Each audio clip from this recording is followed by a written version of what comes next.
Data dari situs Global Sumut Flotilla ORG hingga Selasa dini hari ada 22 kapal yang dicegat di lepas pantai, 37 kapal dicegat di Laut Mediterania, 309 peserta diculik oleh tentara Zionis Israel.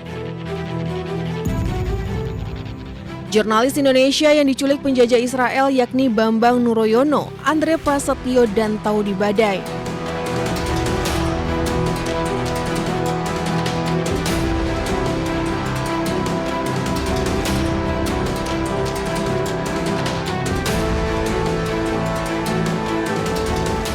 Dewan Pers meminta pemerintah Indonesia membantu pembebasan jurnalis yang ditangkap militer Israel. Dewan Pers menyatakan, 1. Mengecam tindakan Angkatan Laut Israel.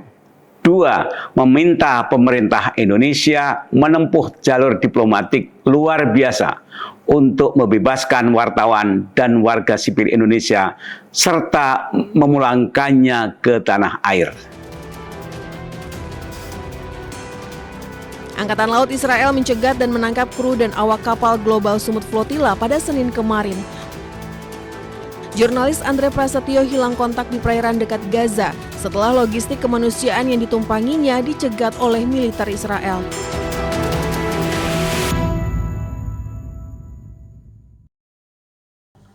Sejak diintercept tidak ada kontak sudah.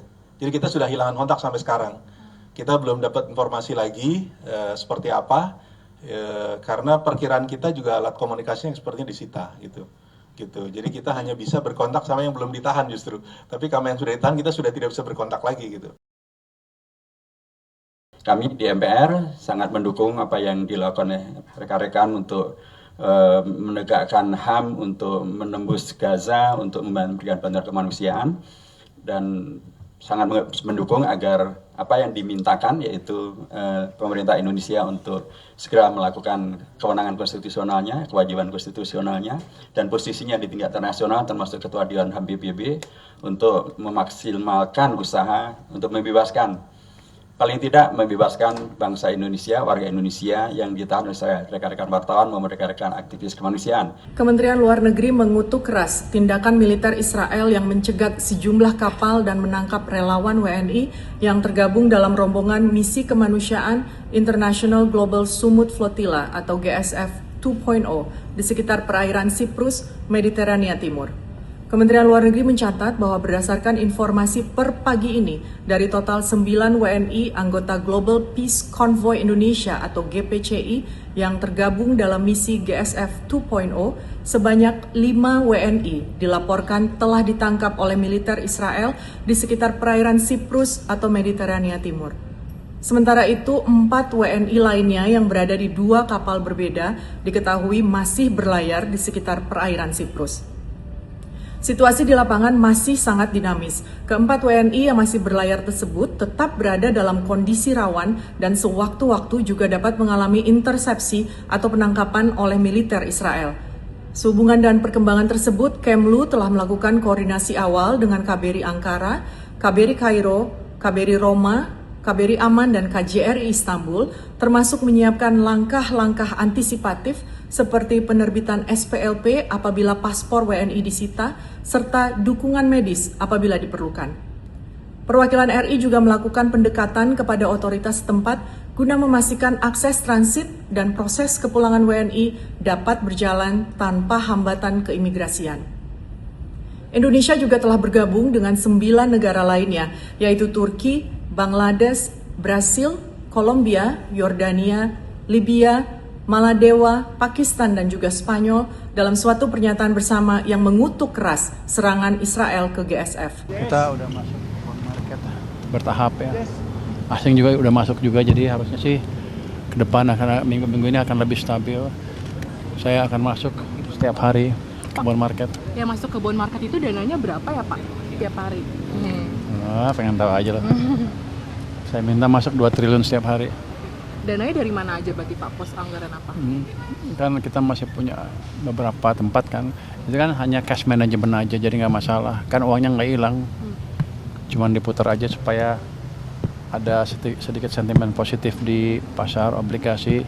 Biasanya kalau sentimen positif di situ, biasanya asing juga ikut masuk dan rupiah cenderung terkendali. Kenapa? Karena uangnya nggak keluar lagi. Senin siang, Komisi 9 DPR RI memanggil Gubernur Bank Indonesia buntut melemahnya nilai tukar rupiah terhadap dolar. Bahkan pada Senin pukul 12 siang dikutip dari Bloomberg, nilai tukar rupiah tembus Rp17.700 per dolar Amerika.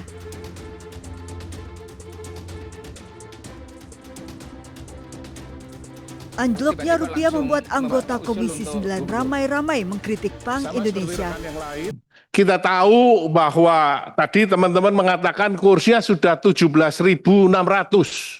Bahkan muncul ejekan kalau 17.845 maka Indonesia merdeka katanya. 17.845. Nah, tetapi di presentasi Bapak mengatakan bahwa rupiah stabil, relatif stabil kalau dibandingkan dengan negara yang lain. Nah, persoalannya yang dirasakan oleh masyarakat adalah harus juga meningkat dan persepsi ekonomi ini melemah. Padahal BI sudah banyak sekali melakukan langkah. Salah satunya adalah intervensi besar-besaran sehingga menurunkan cadangan devisa dari 156 menjadi 146 billion dollars. SRBI sudah dikerek menjadi 6,41%. SBN, BI juga membeli SBN 332 triliun di tahun 2025 dan sekarang tambah 133 triliun lagi. BI juga melakukan pengetatan pembelian dolar dari 50.000 ke 25.000.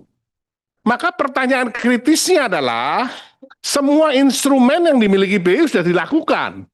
Tetapi why? Kenapa rupiah tetap berlanjut mengalami depresiasi? Meski dicecar Komisi 9, BI mengaku optimis nilai tukar rupiah akan kembali stabil memasuki bulan Juli. Dan beliau meyakini bahwa pasca bulan Juni, jadi pasca melewati musim demand yang tinggi terhadap dolar yaitu April, Mei, Juni, insya Allah rupiah sangat berpotensi untuk menguat. BI yakin nilai tukar rupiah di tahun ini bisa mencapai nilai tukar rata-rata yang ditargetkan, yakni Rp16.200 hingga Rp16.800. BI akan terus menjalankan 7 langkah strategis untuk memperkuat rupiah sambil mencermati perkembangan kondisi global. Dari Jakarta, Tim Liputan iNews melaporkan.